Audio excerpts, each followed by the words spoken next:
The games are over for the Commonwealth. No city wants to host these damn squid games. Why do we have this group consisting of ex-British colonies at all in the first place? Today, the Commonwealth has nothing in common and no wealth. There is no money for either economic investment, cooperation, or even sports events for that matter.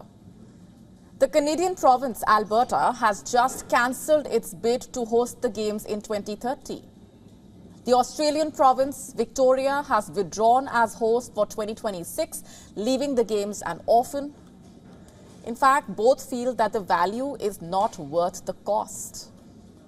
It's not like they don't have money. They do. Alberta's GDP, in fact, is over 300 billion Canadian dollars. Victoria's is over 450 billion Australian dollars.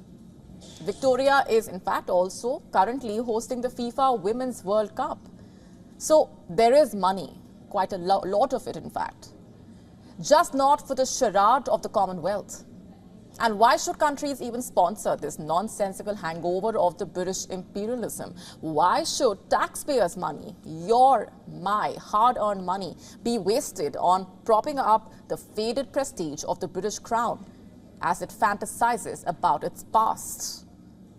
The sun has set on the British Empire. The crown is lost in the darkness, living in denial of the truth. The Commonwealth Games are as stale as yesterday's cucumber sandwich. Quick recap.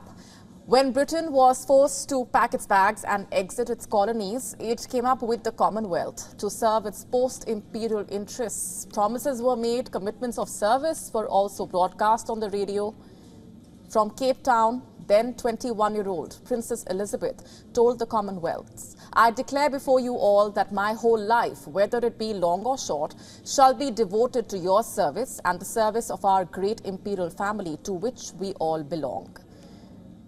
Now, this was 1947. Just a little reminder, dear King of England, India is not part of any imperial family, nor is any other member of the Commonwealth. Today, these words mean absolutely nothing. The only thing most Commonwealth countries have is memory of shared oppression.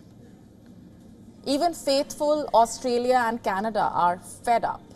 If Britain wants the Commonwealth Games to continue, it can host them itself, in fact.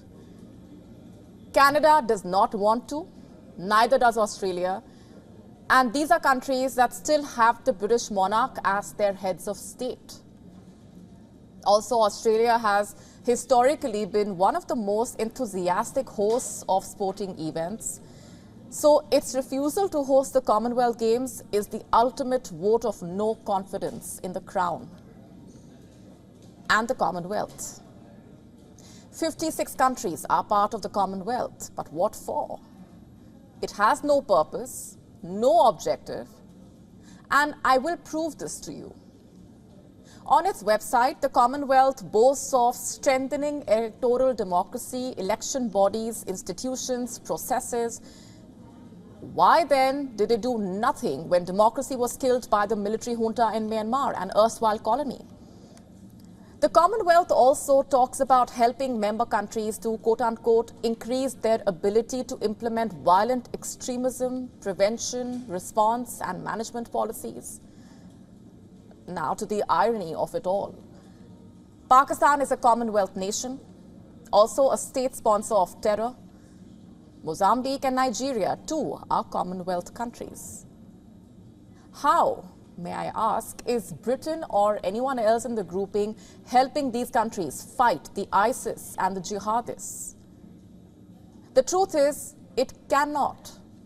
Naturally, Canada and Australia do not want to waste their taxpayers' money to serve the fragile British ego. Alberta's tourism minister, in fact, says the Commonwealth Games simply is not a good idea, not a good deal. Athletes will agree.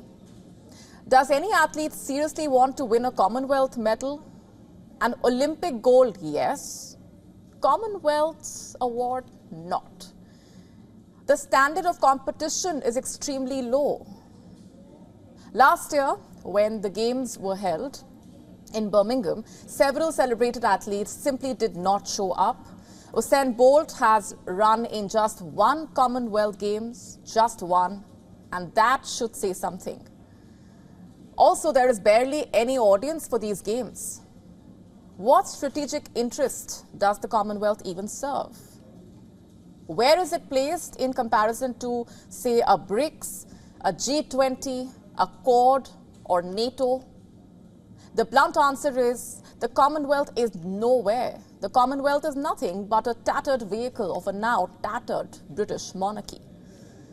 For a country which is sinking economically, politically, socially, for a country that had no qualms in exiting the EU but wants to cling on to the Commonwealth.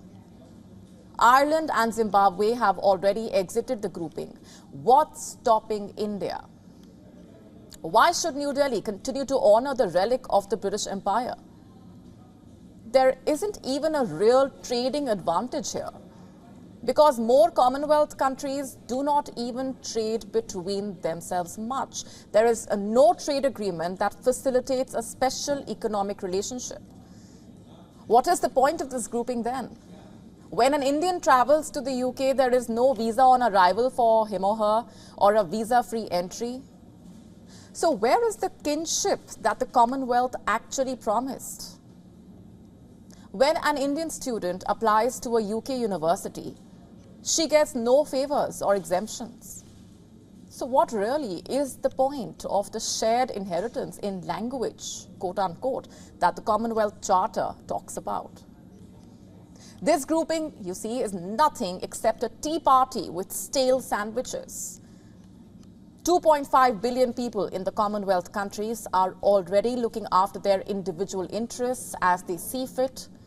The Commonwealth is a tent without a roof. The world is dumping the Commonwealth. Maybe the UK will do some desperate last-minute patch-up job to protect its so-called prestige. Well, good luck. The people of the former colonies know the truth. The Commonwealth should be renamed Stolen Wealth, for that is the only thing all the countries have in common. Britain, after all, stole wealth from all of them to more or less a degree, but steal it did. WION now available in your country. Download the app now. Get all the updates on the move.